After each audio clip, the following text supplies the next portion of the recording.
টাকা লাইফে অনেক বেশি প্রয়োজন। সাথী আপু অনেক ইমোশনাল, সে মানে কান্না করে দেয় সবসময়। গান নিয়ে কি কন্টিনিউ করার ইচ্ছা আছে? এই যে আমাদের একটা ইসলামিক দৃষ্টিকোণ থেকে গান গাওয়া তো আসলে জায়েজ নাই। না, সেই দৃষ্টিকোণ থেকে তো তাহলে আপনার শুরু থেকে গানটা গাওয়া নিষেধ করা ছিল। হ্যাঁ, প্রথম থেকে ওই যে পরিচিতি লাভ করার একটা লোভ তৈরি হয়ে গেছে। তখন প্রথম যখন ভাইরাল হয়ে যায়, তো প্রথম যখন করছি গান গাওয়া শুরু করছি, তখন তার ইচ্ছে ছিল না এরকম ভাইরাল হওয়ার, ওই নিয়তেও করি নাই, ওই সময় এগুলো বুঝিও নাই, শুরু করে দিছি। এখন হয়ে গেছি, এখন মানে অনেকবার চাইছি গানটা ছেড়ে দিতে, অনেকবারই চাইতাম। ইভেন এই তো মাস চারেক তিনেক আগেও চাইতাম না যে গানটা কন্টিনিউ করার, এটা দিয়ে কোনো ক্যারিয়ার করার ইচ্ছা ছিল না। ওই যে টাকার একটা ব্যাপার আছে না, অনেক মানুষের কাছ থেকে অনেক মানে ছোট হয়েছি। ছোট হয়েছেন বা টাকার বিষয়টা বলতে কি বোঝাচ্ছেন? ব্যাপারটা হচ্ছে কি ভাইয়া জানেন, যে গান নিয়ে আমাদের ক্যারিয়ার করার কখনো ইচ্ছা ছিল না, বা আমাদের ফ্যামিলিটা একটু কনজারভেটিভ।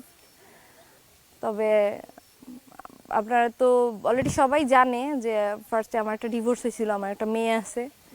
আমি যখন ব্যাক করি তখন আমি একদম শূন্য হাত। আমি যখন ইন্টার ফার্স্ট ইয়ারে পড়ি, আমার তখন বয়স 17 বছর, তখন আমার বিয়ে হয়। আমি আমার বিয়ের 4.5 মাস পরেই কনসিভ করি। দেন 1 বছর কিছুদিন পরেই আর কি, আমার 1 বছর 3 মাসের মাথায় আমার বাচ্চাটা হয় বিয়ের। তো ওখান থেকে একটা পারিবারিক ঝামেলার কারণে হচ্ছে আমি ডিভোর্স হয়ে যায়, চলে আসি বাসায়। একদম ফাঁকা ছিলাম আমি, আমার সন্তানের মানে দুধ কেনার টাকাও ছিল না। তো ওই সময় এগুলো বললে অনেক লম্বা স্টোরি, ওইদিকে যাইতে চাই না। তো রিসেন্ট আমার সাথে একটা ব্যাপার হয়েছে, অনেক বাজেভাবে, যেটার জন্য আমি অনেক বেশি হার্ট হয়েছি, অনেক মানে অনেক কষ্ট থেকেই আবার এখানে ব্যাক করা। সেটা হচ্ছে আমার মেয়ের বাবা, যে সে প্রায় সময় আসে আমার।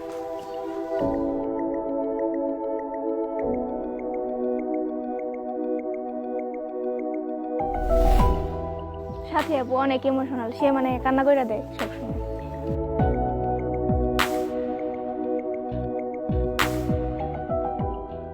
আমার মেয়ের বাবা ওরে দেখতে আসে। আসার পর আমার মেয়ে তো মাশাআল্লাহ অনেক বড় হয়ে গেছে, এখন 8 বছর, ক্লাস 4-এ উঠছে এবার। তো দেখতে আসার পরে আমি আবার অনেক কেমন মানে আমি আমার মেয়ের হাবিজাবি, ওই যে বাজারে গেলে বাচ্চারা মজাটা অনেক কিছু কিনে খায় না, আমি এগুলা মানে খেতে দিই না। মানে টাকা থাকলেও হচ্ছে আমি কিনে দিই না এগুলা, আমি ছোটবেলা থেকে একটু হেলথ কনসিয়াস। তো আমি নিজেও ওইগুলো হাবিজাবি খাই না, ইভেন আমার মেয়ের ওভাবেই রাখার চেষ্টা করি। তো এখন তো একটু বড় হয়েছে, তো বাবা আসছে, খুব আবদার করছে আর কি বাবার কাছে যে আমার অনেক কিছু লাগবে। বাবা কি কি যেন ও নোট করছে ওর ডায়েরিতে, স্কুলের ডায়েরি, ওটাতে ও নোট করে ওর বাবা আসছে পরে বাবারে ওটা দেখাইছে যে আমার এইগুলা কিনে দিবা। ওর বাবা আসার পরে ওগুলা দেখানোর পরে বলছে ঠিক আছে আমি তো চলে যাব, বাবা দেশের বাইরে থাকে, বলছে আমি তো চলে যাব, তাহলে তোমার চাচ্চু আছে, চাচ্চুরে দেখাইও, আসলে চাচ্চু কিনে দিবে, আমি টাকা দিয়ে দিব। তো পর দিন হচ্ছে ওর চাচা আসে, আয়সা বলে যে তুমি নাকি বলছিলা ভাবি যে করতে সারিয়ারে নিয়ে যাইতে, ভাইয়া বলছে কি কি জানি সারিয়া কিনবে, এগুলা বলছে কিনা দেওয়ার জন্য। তো ঠিক আছে, রাস্তার আমরা ওদিন রওনা করি সারিয়া চাচার সাথে, আমি আমার মেয়ে আর ওর চাচা, তিনজন রওনা করে যাচ্ছি। রাস্তায় মাঝখানে হঠাৎ করেই ওর চাচা আর কি ফোন দিছে, ওর দাদি মানে আমার মেয়ের দাদি ফোন দিছে, ফোন দিয়ে বলতেছে কি তোমরা বাসায় চলে যাও, বাসায় চলে যাও। ওর বাবা ফোন দিয়ে না করছে টাকা দেওয়ার জন্য, কোনো কিছু কিনে দিবে না। হ্যাঁ, এত কিছু, কিন্তু আমি আমার মেয়ের যখন এগুলা লিস্ট করে, আমি তখন পরে দেখছি, আমি জানতাম না আমার মেয়ে ওর বাবার কাছে কি কি আবদার করছে। তো আমি এগুলো দেখে আমার মেয়ের আমি অনেকবার না করছি যে এইগুলা কি কিনা খুব জরুরি সারিয়া, এগুলো তো কোনো কিছু জরুরি না। এখন মেয়ে বাবার কাছে আবদার করছে, এখন ওর বাবা বলছে কিনে দিবে, সেখানে আমার আর কি মানে আমি একটু ইমোশনাল হয়েই পরে আর কি গেলাম। যেহেতু ওর বাবা নাই, আমি ওর বাবার সামনে যাই না, যেহেতু নাই এই জন্য ভাবলাম যে তাহলে কিনে দেওয়াই যায়, থাক আমার মেয়েটার মনটা না ভাঙি, এত আশা করছে বাবা কিনে দিবে এই জন্য।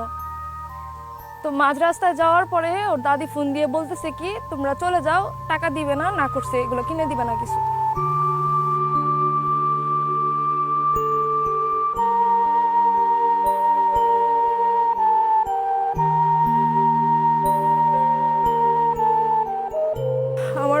সাথে সাথে মানে আমার এই যে ভিডিও কল ছিল, লাউড দেওয়া ছিল, আমার মেয়ে কথাটা শুনে একদম, যদি ওর চেহারাটা আপনি দেখতেন, এত আশা করে বাসা থেকে আমি বকাঝকা করছি, তারপরেও এত আশা করে আসছে, এত কিছু কিনা দিবে।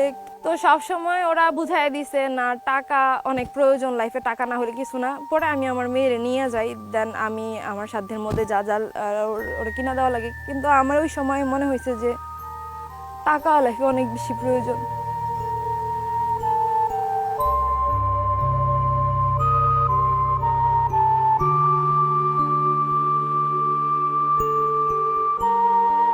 আচ্ছা ঠিক আছে, আমরা আবার চলে আসি। আমি সাথী আপাকে ডাকবো। আপু, জীবনে আসলে জীবনে চলার পথে অনেক সমস্যাই হয়, অনেক বিপদ আপদই আসবে, আসলে এগুলো নিয়ে মন খারাপ করার কিছু নেই। হয়তোবা ওই যে একটা কথা আছে না, আল্লাহ যা করে ভালোর জন্যই করে, হয়তোবা আপনার ভবিষ্যতে ভালো কিছু আছে, যার কারণে হয়তোবা এই মুহূর্তে আপনাকে একটা পরীক্ষা দিতে হচ্ছে আর কি। আচ্ছা ঠিক আছে, আমরা অনেক আবেগে একটা সময়ে চলে গিয়েছিলাম, একটু আমরা স্থিরতার দিকে চলে আসি। আমি এই মুহূর্তে যদি একটা গান শুনতে চাই আপনার কাছ থেকে, স্পেশালি আপনি কোন গানটা শোনাবেন? এই মুহূর্তে উনি স্টপ, আপনার কাছ থেকে গান শুনবো।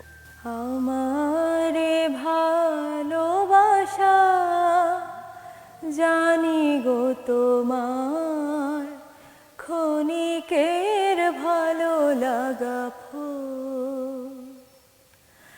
আমারে ভালোবাসা জানি গো তোমার, ক্ষণিকের ভালো লাগা ফুল। ক্ষণিক তবরি মাঝে দিয়েছিলে ঠাই, তারপরে ভেঙে গেছে ভুল। ক্ষণিকের ভালো লাগা ফুল। আমারে ভালোবাসা জানি গো তোমার, ক্ষণিকের ভালো লাগা ফুল। আপনি অসম্ভব সুন্দর গান গান এবং Thank ভয়েসটা অনেক you. সুন্দর। আমরা তো আসলে দুই বোনের গান শুনে অভ্যস্ত, ওনার একটা সিঙ্গেল গান শুনলাম, আপনার একটা না কেন? আমি এখন আপনার কণ্ঠে একটা গান শুনতে চাই, এক কলি, কোনটা শোনাবেন? আমার অনেক পছন্দের একটা গান, একটু গাই। চাইলে পুরোটাও খেতে পারেন। একটুই গাই। সবাই তো সুখী হতে চায়, তবু সবাই তো সুখী হতে চায়, তবু কেউ সুখী হয়, কেউ হয় না। জানি না বলে যা লোকে সত্যি কিনা, জানি না বলে যা লোকে সত্যি কিনা। কপালে সবার নাকি সুখ সয় না, সবাই তো সুখী হতে চায়, তবু কেউ সুখী হয়, কেউ হয় না। গানের কথা ধরে যদি প্রশ্ন করতে চাই, আপনি সুখী নাকি অসুখী? আলহামদুলিল্লাহ সুখী। সুখী আছেন, ঠিক আছে। সবাই তো যারা গান গায় বিশেষ করে তাদের একটা ড্রিম থাকে কিছু না কিছু। অনেকে বলে যে আমি সিঙ্গারদের, বিশেষ করে যারা গান গায়, প্লেব্যাক করার, মৌলিক গান করার, সিনেমায় প্লেব্যাক করার, অনেক ধরনের একটা ড্রিম থাকে। আপনার বা আপনাদের দুজনের কি এই ধরনের কোনো ড্রিম বা কোনো একটা প্রজেক্ট থাকে না, যে এরকম একটা স্বপ্ন আছে যে আমরা এরকম একটা গান হলো কখনো করব, এমন কিছু কি আছে? গান নিয়ে আসলে আমরা কখনো মানে ফিউচার করি না, ভাবি না যে ফিউচারে গান নিয়ে কিছু একটা করব। হ্যাঁ, ফিউচার নিয়ে সবারই একটা চিন্তা ভাবনা থাকে, তবে আমার চিন্তা ভাবনাটা একটু ব্যতিক্রম। মানে সবারই ড্রিম থাকে, সবারই স্বপ্ন থাকে, এইম থাকে, জীবনের লক্ষ্য থাকে। আমার লক্ষ্য হচ্ছে আমার বাবার কিছু অসম্পূর্ণ স্বপ্ন আছে, সেগুলা পূর্ণ করাই এখন আমার স্বপ্ন আর কি। মানে কি ধরনের সেই অসম্পূর্ণ স্বপ্নগুলো কেমন কেমন কি? যেমন এই যে আমাদের বাড়িটা দেখে আসছেন, সবাই বলে আমাদের বাসায় নাকি একটা অ্যাস্থেটিক একটা ব্যাপার আছে। তো এইটা হচ্ছে পুরো করার হচ্ছে এখন আমার, যে আমার বাবা যেগুলো স্বপ্ন দেখতো, আমার বাবা একটা ঘর করছে, সেটার সামনে বারান্দা হয় নাই, পুরোপুরি সব কিছু করতে পারে না, একটা ডুপ্লেক্স টাইপের করছিল মাটির ঘরের, যেগুলা পূর্ণ করতে পারে নাই।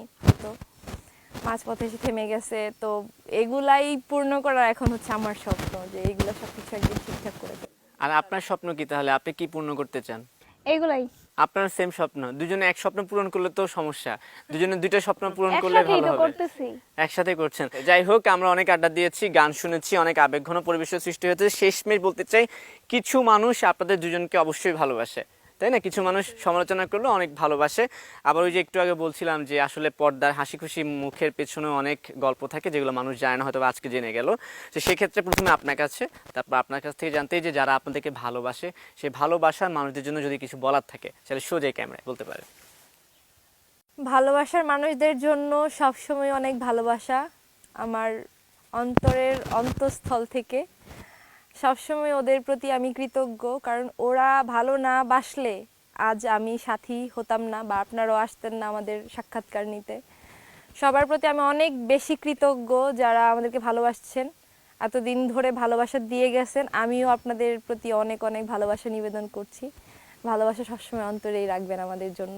ধন্যবাদ। সেম বা একই প্রশ্ন আপনার জন্য, যারা আপনাকে ভালোবাসে। মেসেজে ওই যে বললো যে আপনি একটু ভক্ত বেশি, আমি জানি ভালোবাসার মেসেজও আসে। সেই ভালোবাসার মানুষগুলোর জন্য যদি কিছু বলার থাকে চাইলে বলতে পারেন। বলবো সবাই আমাদের জন্য দোয়া করবেন, যেন মানে ভালো মনের মানুষ হতে পারি। উপর উপর দেখাও ভালা, ভিতরে কয়লার মতো। একজন মানুষ হইয়া তুমি কয়জনারে বিলাও মন। উপর উপর দেখাও ভালা, ভিতরে কয়লার মতন। মুখের ভালোবাসা দেখাও, অন্তর দিয়া বাসনা। বন্ধু তোমার ভালোবাসার ধরন ভালা না, বন্ধু তোমার ভালোবাসার ধরন ভালা না। আমার ঘর অন্ধার করিয়া কার ঘরে দাও আলো, সরল মনটা নিয়া কেন নিঠুর খেলা খেলো। আমার ঘর অন্ধার করিয়া কার ঘরে দাও আলো, সরল মনটা নিয়া কেন নিঠুর খেলা খেলো। বিষ খাওয়াইয়া মারো আমায়, তিলে তিলে মাইরো না। বন্ধু তোমার ভালোবাসার ধরন ভালা না, বন্ধু তোমার ভালোবাসার ধরন ভালা না।